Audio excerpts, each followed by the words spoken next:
ዋነኛ ዓላማውን የተማሪዎች ውድቀት አድርጎ የሚሰራው የብርሃኑ ነጋ ተቋም በዚህ ዓመት ተማሪዎች ከሰኞ እስከ ሰኞ እንዲማሩ ወሰነ። ከ2014 መስከረም ወር ጀምሮ ላለፉት 5 ዓመታት የትምህርት ሚኒስትር ሆነው የሰሩ ያሉት ብርሃኑ ነጋ የኢትዮጵያ የትምህርት ስርዓት በታሪኩ አይቶት የማያውቀውን ውድቀት አሳይተውታል። ከንጉሱ ዘመን ጀምሮ በኢትዮጵያ ፖለቲካ ውስጥ የቆዩት ብርሃኑ ከቅንጅት እስከ ግንቦት ሰባት ከእስር ቤት እስከ ኤርትራ በረሃ ዛሬ ላገኙት ሚኒስትርነት ያልከፈሉት ዋጋ የለም። ታዲያ ለአብይ አድረውና አሸርግደው ያገኟትን የትምህርት ሚኒስትርነት ስልጣን ሀገርን ለማጥፋት ትውልድን ለመበቀል እየተጠቀሙበት ነው። ሀገራቸውን በማይወዱ ስብስቦች የተሞላውን የብልጽግና ካቢኔ በኢዜማ ስም ተቀላቅለው የተቃውሞ ፖለቲካን ጎራ ተአማኒ እንዳይሆን ያደረጉት ብርሃኑ ከምንጊዜውም በላይ አሁን ላይ እያደረጉ ያሉት ስህተት ግን ታሪክም ትውልድም ይቅር የማይለው ነው። እያንዳንዱ ድሃ ኢትዮጵያዊ ለ12 ዓመታትና ከዚያ በላይ ለሆነ ጊዜ እድሜና ጥሪቱን ገብሮ ያስተማራቸውን ልጆቹን ሆን ብሎ ከ12ኛ ክፍል በመጣል በብርሃኑ ጁላ ለሚመራው ወታደራዊ ተቋም እያስረከቡ ነው።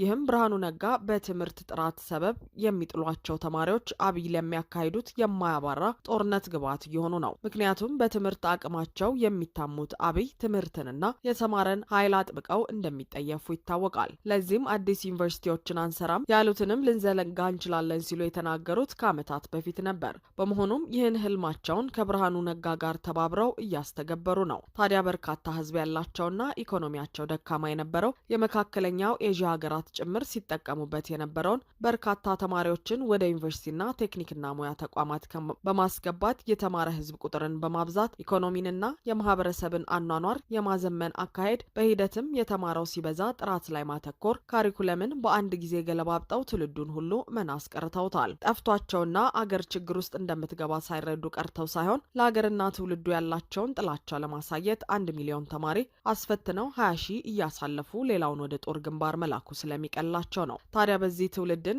የማምከን ዋነኛ ስራቸው ላይ ያተኮሩት ብርሃኑ ነጋ አሁን ደግሞ ሌላ አነጋጋሪ ውሳኔ አሳልፈዋል። ተማሪዎች ከሰኞ እስከ እሁድ ድረስ እንዲማሩና እረፍት የሚባል እንዳይኖራቸው አስደርገዋል። በተጨማሪም ጠዋት 1 ሰዓት ገብተው 9 ሰዓት እንዲወጡ፣ ሌላኛው ፈረቃ ደግሞ ጠዋት 3 ሰዓት ገብቶ 11 ሰዓት እንዲወጣ ብርሃኑ ነጋ ማዘዛቸውን ሮሃ ያነጋገረቻቸው የትምህርት ባለሙያዎች መምህራንና ተማሪዎች ተናግረዋል። በዚህ ድካም ውስጥ ያሉ ተማሪዎች የትምህርት ክትትላቸው ምን ሊሆን እንደሚችል እየታወቀ እነ ብርሃኑ ነጋ ይህን ውሳኔ ያሳለፉት የተማሪዎቹ ጉዳይ ግድ ስለማይላቸው ነው። ይህን ውሳኔ ለመወሰናቸው ደግሞ ምክንያቱ ምንድን ነው ሲባሉ ብልጽግና ስልጣኑን የሚያራዝምበትን ምርጫ ስለሚያካሂድ ነው ብለዋል። ኢትዮጵያ ከዚህ ቀደም ባካሄደቻቸው የይስሙላ ምርጫዎች ተመሳሳይ ነገሮች እንዳልተፈጸሙ ግን ይታወቃል። ወዳደሩና ትውልድ ገዳዩ ብርሃኑ ነጋ ግን ተማሪዎቹ ይግባቸውም አይግባቸውም ከሰኞ እስከ ሰኞ ከጠዋት እስከ